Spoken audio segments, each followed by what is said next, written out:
हे friends, स्वागत है आपका फिर से आपके अपने YouTube चैनल कॉमर्स गुरु 4D में।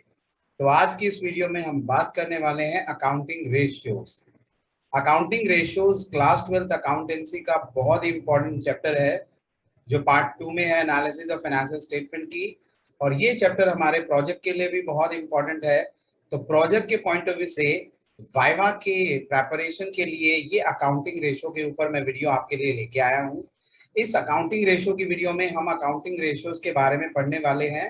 थ्योरेटिकल कॉन्सेप्ट को क्लियर करेंगे, उनके फॉर्मूलेज को क्लियर करेंगे और वाइवा के लिए आपकी तैयारी इसमें बहुत अच्छी होने वाली है।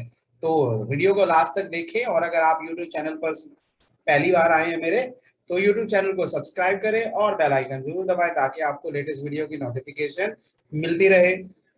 बाकी और वीडियोस के लिए मेरे यूट्यूब चैनल को आप जरा जाके देखें जरा। तो चलिए शुरू करते हैं अकाउंटिंग रेशियो। तो सबसे पहली बात करते हैं कि रेशियो क्या होता है। Ratio is an arithmetical relationship between two related और इंटरडिपेंडेंट आइटम। तो रेशियो क्या होता है? एक रिलेशनशिप होता है बिटवीन टू और मोर देन टू वेरिएबल। इसमें हम कर क्या रहे हैं? हम दो फैक्टर लेंगे, दो वेरिएबल लेंगे अपने फाइनेंशियल स्टेटमेंट के। या तो वो बैलेंस शीट से रिलेटेड हो सकते हैं या हमारे स्टेटमेंट ऑफ P&L से। उनका हम अर्थमेटिकल या मैथमेटिकल रिलेशनशिप चेक करेंगे। So that is known as accounting ratio. अब हमने पढ़ा था analysis of the financial statement. It means financial statement को प्रॉपर्ली एनालाइज करने के लिए, इन्वेस्टिगेट करने के लिए हमारे पास टूल्स अवेलेबल हैं। उन्हीं में से ये वन ऑफ द टूल है which is very important for the analysis of financial statement, जो हमारी हेल्प करता है to present financial information in simplified, systematise and summarise form. तो अकाउंटिंग रेशियोज एक टूल है फाइनेंशियल स्टेटमेंट एनालिसिस का, जो हमारी हेल्प करता है हमारी फाइनेंशियल स्टेटमेंट की इंफॉर्मेशन को काफी सिंप्लीफाई करने में, सिस्टमेटाइज बनाने में और समराइज फॉर्म में प्रेजेंट करने में। तो फॉर एग्जांपल, सपोज अगर हम चेक करना चाह रहे हैं करंट एसेट्स का relation with the current liability, so then it becomes current ratio. So account ratio means nothing but a mathematical relationship between the two related or interdependent items। चलिए अब हम बात करते हैं कि हम रेशियो को कितनी फॉर्म्स में कैलकुलेट कर सकते हैं। तो सबसे पहला फॉर्म है प्योर और प्रोपोर्शन फॉर्म। इट मींस इसमें हम अपनी रेशियो को प्योर बनाएंगे। इट मींस यहाँ पे कोई फ्रैक्शंस नहीं रहने वाला। जैसे कि फॉर एग्जांपल कि करंट एसेट्स हमारा 8 लाख है, करंट लायबिलिटी, तो यहाँ पर ये रिलेशन हमारा करंट एसेट्स और करंट लायबिलिटी का ये प्रॉपर प्योर फॉर्म में है। यहाँ पे कोई भी डिनोमिनेटर फॉर्म नहीं है। तो 2:1 इज दी प्योर फॉर्म। कुछ रेशियोज हम टाइम्स फॉर्म में निकालने वाले हैं, नंबर ऑफ टाइम्स में। जैसे कि इंटरेस्ट कवरेज रेशियो है, PBIT अपॉन इंटरेस्ट पेमेंट। मतलब ये रेशियो बताता है कि हमारे पास प्रॉफिट कितना अवेलेबल है in order to cover our interest payment of the long term borrowing. तो ये पता चला 5 लाख अपॉन 1 लाख है, तो it means 5 times. It means हमारा प्रॉफिट है इंटरेस्ट पेमेंट से 5 times. So it means times में ये रेशियो हमें बताने वाली है। फिर कुछ रेशियोज हम परसेंटेज फॉर्म में निकालने वाले हैं। अब ये परसेंटेज फॉर्म क्या है? मींस 100 के इक्वल। तो जैसे कि ग्रॉस प्रॉफिट है, प्रॉफिटेबिलिटी जितनी भी रेशियोज होंगी हमारी, वो हम प्रॉफिट परसेंटेज फॉर्म में निकालने वाले। तो जैसे कि ग्रॉस प्रॉफिट रेशियो हमें निकालनी है, तो gross profit upon revenue into 100 रहेगा। तो यहाँ पर सपोज एक एग्जांपल है कि 2 लाख हमारा ग्रॉस प्रॉफिट है, 5 लाख हमारा रेवेन्यू है, तो इट मींस 40% हमारा ग्रॉस प्रॉफिट मार्जिन है ओवर आवर टोटल रेवेन्यू। तो रेशियो जो होती है वो कैलकुलेट होती है पर्टिकुलर डेट पर, क्योंकि एनालिसिस जो किया जाता है वो पर्टिकुलर डेट पे किया जा रहा है। अब हम बात करते हैं क्लासिफिकेशन या टाइप्स ऑफ रेशियोज की। रेशियो हमारे पास कितने तरह की है? सिलेबस की अगर बात करें तो हमारे पास there are 4 type of main ratios. सबसे पहले हमारे पास लिक्विडिटी रेशियो, जिसमें 2 रेशियो हमारे पास है, करंट रेशियो, लिक्विड रेशियो। उसके बाद second type of ratio is solvency ratio, जिसमें 4 रेशियो है हमारे पास, debt equity ratio, total assets to debt ratio, proprietary ratio, interest coverage ratio. Third type of ratio is activity और turnover ratio, जिसके अंदर भी 4 रेशियोज रहने वाली हैं, इन्वेंट्री या फिर stock turnover ratio, trade receivable turnover ratio, trade payable turnover ratio, working capital turnover ratio. फिर उसके बाद लास्ट 4 टाइप है हमारे पास रेशियोज के अंदर, दैट इज प्रॉफिटेबिलिटी रेशियो, जिसमें 5 रेशियोज हमारे पास है, gross profit, operating profit ratio, operating cost ratio, net profit ratio and then finally return on investment या फिर जिसको हम कह सकते हैं रिटर्न ऑन कैपिटल एम्प्लॉयड। तो सिलेबस के पॉइंट ऑफ व्यू से इस पर्टिकुलर चैप्टर में हमारे पास 4 टाइप ऑफ रेशियोज है और ओवरऑल टोटल रेशियोज की बात करें तो 15 रेशियोज हैं। तो प्रोजेक्ट के पॉइंट ऑफ व्यू से चैप्टर बहुत इंपॉर्टेंट है। आपको अपना स्पेसिफिक प्रोजेक्ट बनाना है एक अकाउंटिंग रेशियोज का टूल लेकर टर्म 1 में, तो इनमें सारी रेशियोज को हमें कैलकुलेट करना है और उसका डीप एनालिसिस करना है। उसके साथ साथ टर्म 1 का जो रिटन टेस्ट भी होने वाला है उसमें भी हमारा 6 मार्क्स का रेशियोज आने वाला है। तो बने रहिए इस वीडियो के एंड तक ताकि आपको पूरी क्लैरिटी मिले रिगार्डिंग दी रेशियोज। अब हम बात करते हैं सबसे पहली रेशियो हमारी, that is liquidity ratio. Liquidity ratio क्या है?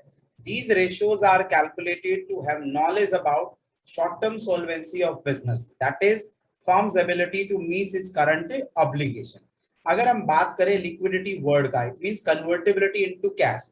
इट मींस लिक्विडिटी रेशियो उन एलिमेंट्स को रिलेट करके बताता है जो कन्वर्टेबल है into cash with respect to the current liability. It means this ratio is calculated to know about कि हमारी जो कंपनी है वो कितना केपेबल है to settle their current liabilities on time.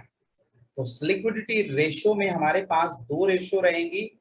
सबसे पहली है करंट रेशियो जिसको हम वर्किंग कैपिटल रेशियो भी बोलने वाले हैं। तो करंट रेशियो रिलेशनशिप बताता है करंट एसेट्स और करंट लायबिलिटी के बीच में। इट मींस इस रेशियो से हमें ये पता चलता है कि हमारी जो करंट ऑब्लिगेशंस है, जो करंट लायबिलिटी है, उसको पे करने के लिए हमारे पास कितना करंट एसेट्स अवेलेबल है। So it indicates ability of the firm to meet its short-term financial obligation। It means company के पास जो शॉर्ट टर्म लाइबिलिटीज है उन लाइबिलिटी की पेमेंट करने के लिए कंपनी के पास कितना amount of current assets available है, ये जानने के लिए करंट रेशियो कैलकुलेट की जाती है। एक इंडस्ट्री के पॉइंट ऑफ व्यू से जनरली जो आइडियल रेशियो है current ratio, that is 2:1। Current ratio का फॉर्मूला हमारे पास है current assets upon current liability. तो यहाँ से बहुत क्लियरली डिफाइन हो रहा है कि करंट रेशियो रिलेशनशिप बता रहा है करंट एसेट्स का विद करंट लायबिलिटी। अब करंट एसेट्स में क्या एलिमेंट्स होते हैं, हमने बैलेंस शीट के फॉर्मेट को अच्छे से समझा है। तो बैलेंस शीट में जो करंट एसेट्स के एलिमेंट है जिसको कन्वर्ट किया जा सकता है into cash with in 1 year, उन्हीं आइटम को यहाँ पे लेंगे रियलाइजेबल वैल्यू जिनकी होने वाली है कैश के अंदर। तो इसमें हमारे पास करंट इन्वेस्टमेंट्स आएगा, मार्केटेबल सिक्योरिटीज, इन्वेंट्री। इन्वेंट्री से हमें एक्सक्लूड करना है, ये बहुत इंपॉर्टेंट है, आपको इन्वेंट्री से यहाँ से लूज टूल और स्टोर एंड स्पेयर पार्ट को एक्सक्लूड कर देना है। क्यों? क्योंकि इन्हें हमें क्या करना है, बिजनेस में यूज करना है, ना कि इन्हें कन्वर्ट करना है इनटू कैश। तो इसीलिए यहाँ पर इन्वेंट्री से हम लूज टूल और स्टोर एंड स्पेयर पार्ट्स को एक्सक्लूड करेंगे। उसके साथ ट्रेड रिसीवेबल रहेगा हमारा, फिर कैश एंड कैश इक्विवेलेंट्स और अदर करंट एसेट जिसमें प्रीपेड एक्सपेंस, एडवांस टैक्स या एक्रूड इनकम ये आ सकते हैं। करंट लायबिलिटी में हमारे पास शॉर्ट टर्म बोरोविंग है जिसमें बैंक ओवरड्राफ्ट, कैश क्रेडिट या loan payable with in a year रहेगा। फिर हमारे पास ट्रेड पेबल है जिसमें क्रेडिटर और बिल पेबल्स रहते हैं। शॉर्ट टर्म प्रोविजन में आपको याद रखने वाली बातें हैं provision for tax, provision for doubtful debt, और फिर अदर करंट लायबिलिटी में आउटस्टैंडिंग एक्सपेंस और इनकम रिसीव्ड इन एडवांस। तो ये हमारे एलिमेंट्स रहते हैं करंट एसेट्स और करंट लायबिलिटी के in order to calculate the current ratio. अब हम बात करते हैं second type of liquidity ratio, that is liquid quick और एसिड टेस्ट रेशियो। इस रेशियो के 3 नाम हैं। तो ये रेशियो क्या बता रही है, it shows relationship between liquid assets and the current liability, और इसका आइडियल रेशियो है 1:1। तो लिक्विड रेशियो का फॉर्मूला हमारे पास है liquid assets upon current liability. It means इस रेशियो का मेन मोटिव होता है ये एसेस करना कि क्या कंपनी अपनी करंट लायबिलिटी की इमीडिएटली पेमेंट कर सकती है या नहीं कर सकती है।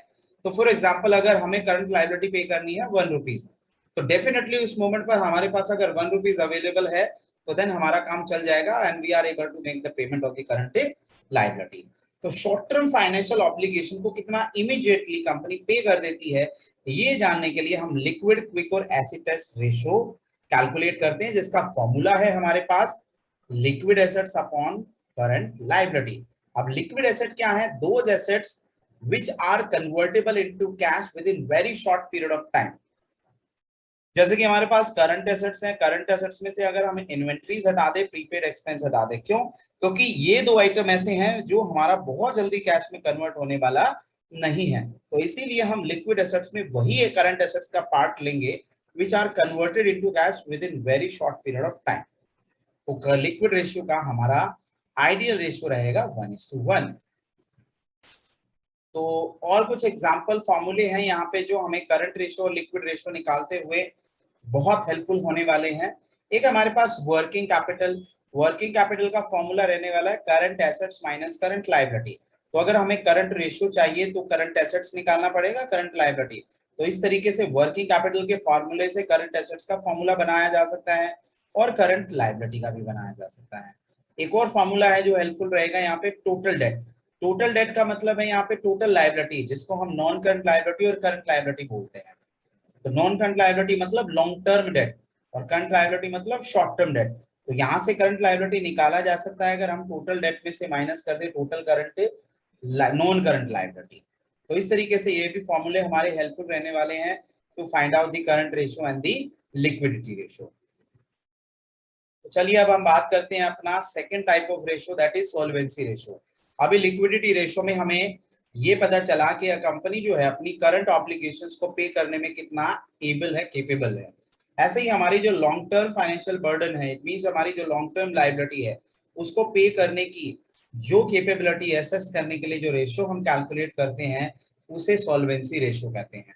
सॉल्वेंसी वर्ड का मतलब यहाँ पर होता है ability to make the debt. तो यहाँ डेट का मतलब है लॉन्ग टर्म डेट। तो लॉन्ग टर्म डेट मींस जैसे कि बैंक लोन, डिबेंचर्स, बोरोविंग्स है हमारी, उनको हम कितना इजीली पे कर पा रहे हैं, ये जानने के लिए हम सॉल्वेंसी रेशियो कैलकुलेट करेंगे। जिसमें हमारे पास सबसे पहले है डेट इक्विटी रेशियो, जो रिलेशन बताता है लॉन्ग टर्म लायबिलिटी का with share holder fund. This shows long term financial soundness of business enterprise. तो डेट इक्विटी रेशियो, ये रेशियो बिल्कुल उसके नाम से इसके फॉर्मूले को डिफाइन करती है। डेट इक्विटी इट मींस ऊपर रहेगा डेट और डिनोमिनेटर में रहेगा इक्विटी। डेट मींस यहाँ पर है long term borrowing plus long term provision. अब लॉन्ग टर्म बोरोविंग मींस जैसे बैंक लोन हुआ, डिबेंचर्स हुए, public deposit, mortgage loan, bonds etcetera. और long term provision, provision for warranty, provision for retirement, provision for gratuity and all. So it means क्या है कि ये ratio हमें बताती है कि what is the proportion of debt with respect to the equity. Debt means long term liability, borrowings plus provision. और एक इंडस्ट्री में जो आइडियल रेशियो है डेट इक्विटी का, दैट इज 2:1। यहाँ डेट मींस होता है लॉन्ग टर्म डेट। अब लॉन्ग टर्म डेट कैसे निकाला जा सकता है, टोटल डेट में से अगर हम करंट लायबिलिटी को कर दें माइनस। और equity means share holder fund, it means हमारे जो शेयर होल्डर है उनका टोटल कितना पैसा कंपनी के अंदर लगा हुआ है। तो ये कैसे कैलकुलेट करेंगे हम, शेयर कैपिटल होगा उसमें रिजर्व एंड सरप्लस को हम प्लस कर देंगे। रिजर्व एंड सरप्लस में हमारे पास स्टेटमेंट ऑफ पीएनएल का सरप्लस का डेबिट और क्रेडिट दोनों आइटम यहाँ पे इंक्लूड हो जाएगा। कैपिटल एम्प्लॉयड के फॉर्मूले से भी हम ये कैलकुलेट कर सकते हैं शेयर होल्डर फंड। हाँ, तो यहाँ पे देखें जरा ध्यान से, कैपिटल एम्प्लॉयड का फॉर्मूला क्या है। कैपिटल एम्प्लॉयड मींस होता है कि total amount of capital invested in the business. अब वो कैपिटल आया कहाँ से, अब हमारे पास दो तरीके से पैसा आता है, एक हमारा लॉन्ग टर्म सोर्स से और एक हमारा ओनर से, एक बाहर से और एक हमारा खुद का पैसा। तो उन दोनों को जब जोड़ दिया जाता है तो कैपिटल एम्प्लॉयड निकल जाता है। तो non current liability plus share holder funds और माइनस ट्रेड इन्वेस्टमेंट, इसको हम क्या बोलने वाले हैं अपना कैपिटल एम्प्लॉयड। Capital employed. उसके बाद हमारे पास है total assets to debt, total assets to debt ratio. अब ये रेशियो रिलेशनशिप बताती है टोटल एसेट्स का with long term debt. It means ये रेशियो हमारे जो भी ये लेंडर्स हैं उनके लिए बहुत इंपॉर्टेंट है। It means lender wants to ensure that कि how their debt are basically covered with the total assets, कि क्या कंपनी के पास इतना सेफ्टी मार्जिन अवेलेबल है कि लेंडर के डेट को पे करने के लिए कंपनी के पास sufficient amount of total assets available हो। तो ये रिलेशनशिप बता रही है total assets to the debt का। इट मींस अगर ये रेशियो ज्यादा है तो इट मींस लेंडर का जो भी अमाउंट है that is very safe with the company and they can easily cover their payment with the total asset. तो हाई रेशियो इंडिकेट करता है गुड फाइनेंशियल पोजीशन। तो इसका फॉर्मूला क्या है, total assets to debt ratio means total assets upon debt. अब यहाँ total assets कैसे निकालेंगे, non current assets plus current assets, या फिर total assets is equal to total liability, share holder fund plus non current liability plus current liability. और capital employed plus current liability अगर कर देंगे तो तब भी हमारा निकल जाएगा टोटल एसेट्स। आपको फॉर्मूले बहुत अच्छे से याद रखने हैं। अगर फॉर्मूले की क्लैरिटी, कॉन्सेप्ट क्लैरिटी आपको मिल जाएगी तो डेफिनेटली आप अपने एमसीक्यूज को भी क्रैक कर पाएंगे और उसके साथ साथ वाइवा भी अच्छे से दे पाओगे अपने एक्सटर्नल एग्जामिनर को। तो यहाँ टोटल एसेट्स और डेट निकालने के लिए आप बैलेंस शीट के आइटम को जरा देखें। बैलेंस शीट वैसे वर्टिकुलर फॉर्म में बनती है, पर आपको यहाँ समझाने के लिए थोड़ा हॉरिजॉन्टल फॉर्म में बना दिया। तो देखिए जरा, एसेट साइड में हमारे पास नॉन करंट एसेट्स और करंट एसेट्स आता है, जिसको टोटल एसेट्स कहते हैं। और टोटल एसेट्स हमेशा टोटल लायबिलिटी के इक्वल होना चाहिए as per the double entry system. तो हमारा लायबिलिटी साइड में share holder fund, non current liability और करंट लायबिलिटी आता है। तो अगर हमें निकालना है यहाँ पर टोटल एसेट्स तो टोटल लायबिलिटी अगर है तो टोटल एसेट्स भी आ जाएगा हमारे पास। तो इस तरीके से हम अपनी total assets to debt ratio भी कैलकुलेट कर सकते हैं। अब थर्ड रेशियो हमारे पास है, थर्ड रेशियो है प्रोप्राइटरी रेशियो। अब प्रोप्राइटर वर्ड मींस होता है ओनर ऑफ द कंपनी। तो यहाँ कंपनी के ओनर कौन होते हैं? शेयर होल्डर्स होते हैं। So this ratio is basically calculated to show relationship between shareholder fund and the total asset. It means how much amount of the total asset is financed by the shareholder fund. And this ratio is very important ratio because ये ratio हमें बता रही है कि हमारे जो owner है, share holder है, उन्होंने टोटल एसेट्स में कितना पैसा फाइनेंस किया हुआ है। तो ये रेशियो जितना ज्यादा रहेगा उतना ही कंपनी के लिए बेनिफिशियल है। क्यों? ये रेशियो डिफाइन कर रही है कि कंपनी के डेट कम है और शेयर होल्डर फंड ज्यादा है। तो प्रोप्राइटरी रेशियो का फॉर्मूला हमारे लिए क्या हो गया वो हम देखते हैं एक बार। Formula is share holder funds upon total assets into 100। इसको हम परसेंटेज फॉर्म में निकाल सकते हैं क्योंकि हम ये जानना चाहते हैं कि टोटल एसेट्स में शेयर होल्डर का कितना कॉन्ट्रीब्यूशन है, कितना प्रपोर्शन है। तो फॉर एग्जाम्पल अगर 100 रुपीज हमने टोटल एसेट्स में लगाए हुए हैं और 70 रुपीज शेयर होल्डर फंड का आया हुआ, तो it mean 70% of the amount is taken from the shareholders to invest in the total asset। अब शेयर होल्डर फंड कैसे निकाला जा सकता है? Total assets minus non current liability minus current liability, या फिर capital employed minus long term date करके। हमें बताया कि कैपिटल एम्प्लॉयड का मतलब होता है जो पैसा आया हुआ है, दो जगह से आता है, एक हमारा आउटसाइडर से, एक हमारा अपना पैसा। तो अगर हम कैपिटल एम्प्लॉयड में से बाहर वाले पैसे को माइनस कर देंगे तो डेफिनेटली हमारे पास वो आ जाएगा जो हमारा अपना शेयर होल्डर फंड का पैसा है। अब लास्ट रेशियो हमारी सॉल्वेंसी रेशियो के अंदर है interest coverage ratio. Interest coverage ratio, जैसे कि आपको पता है कि अगर हम बोरोविंग्स करते हैं लॉन्ग टर्म के लिए, लोन्स की, पब्लिक डिपॉजिट या डिबेंचर्स की, तो उस पर रेगुलरली इंटरेस्ट पे करना होता है। और इंटरेस्ट पे करना कंपनी के लिए कंपलसरी है, it is charge against profit है।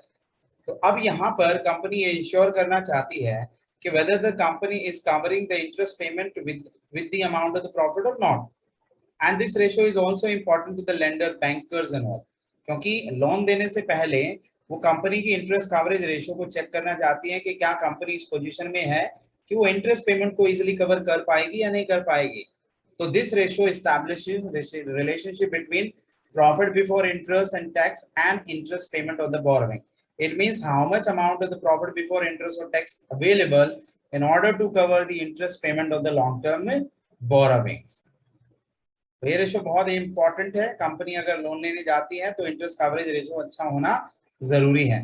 तो higher ratio is considered better for the lender as it means higher safety margin. Ratio का फॉर्मूला क्या है हमारे पास? इंटरेस्ट को कवर करने के लिए कितना अमाउंट ऑफ प्रॉफिट अवेलेबल है, तो इसीलिए profit before interest tax, it means PBIT upon interest payment of long term date. और ये रेशियो हम टाइम्स में कैलकुलेट कर लेंगे। तो पीबीआईटी कैसे कैलकुलेट किया गया? अगर हमारे पास प्रॉफिट आफ्टर टैक्स है तो हम पहले टैक्स प्लस करेंगे और फिर इंटरेस्ट पेमेंट करेंगे।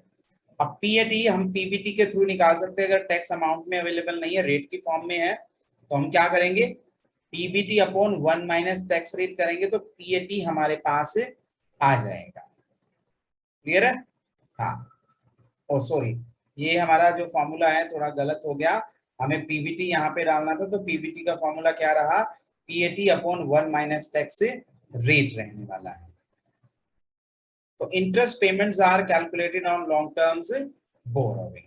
तो इंटरेस्ट कवरेज रेशियो लेंडर के लिए सेफ्टी मार्जिन प्रोवाइड कर रहा है लेंडर को बता रहा है कि how much amount of profit is available to the company for covering the interest payment. So definitely ये रेशियो बहुत इंपॉर्टेंट